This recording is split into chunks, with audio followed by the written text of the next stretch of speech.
Ici Marie-Louis Leroux, et sur ma chaîne, je vous parle de personnalités célèbres. Cela peut être des stars contemporaines ou des figures célèbres du passé. Abonnez-vous si ce sujet vous intéresse. Et maintenant, passons à la célébrité du jour. Bonjour à tous, et bienvenue sur ma chaîne. Aujourd'hui, je vais vous parler de Véronique Zidane, une femme qui a su se faire un nom en dehors de l'ombre de son célèbre mari, Zinedine Zidane. Dans cette vidéo, nous allons explorer son parcours, ses passions et son rôle en tant que mère et épouse. Nous découvrirons également comment elle a contribué à la carrière de Zinedine et comment elle gère sa propre vie professionnelle. Restez avec moi pour en apprendre davantage sur cette personnalité fascinante. Véronique Fernandez est née à Rodez dans l'Aveyron, de parents originaires d'Andalousie. En 1988, elle s'inscrit en fac de biologie.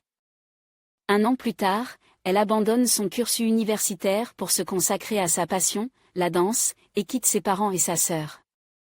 Pour devenir danseuse professionnelle, elle suit les cours de l'école Rosella Hightower à Cannes et s'astreint à des heures d'entraînement. En 1989, c'est au foyer des jeunes travailleurs où elle réside, qu'elle fait une rencontre déterminante.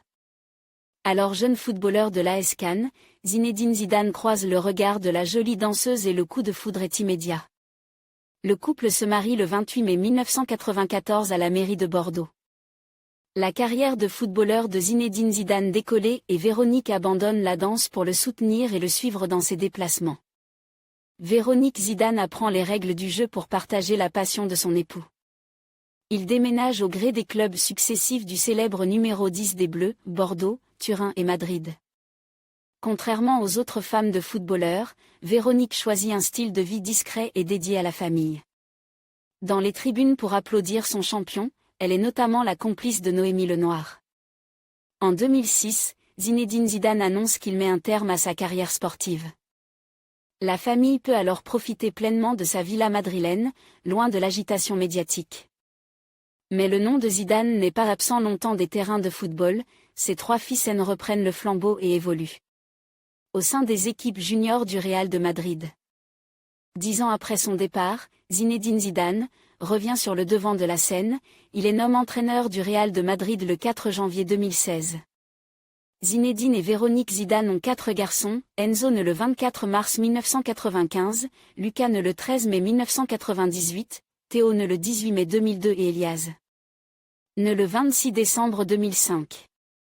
En conclusion, Véronique Zidane incarne bien plus que le rôle de l'épouse d'une légende du football. Son parcours, marqué par sa passion pour la mode et son engagement familial, témoigne d'une personnalité forte et inspirante. À travers ses initiatives et son soutien indéfectible, elle a su se forger une identité propre, tout en restant ancrée dans ses valeurs. Merci de nous avoir accompagnés dans cette exploration de sa vie et de son influence. N'hésitez pas à partager vos réflexions dans les commentaires et à vous abonner pour d'autres vidéos passionnantes.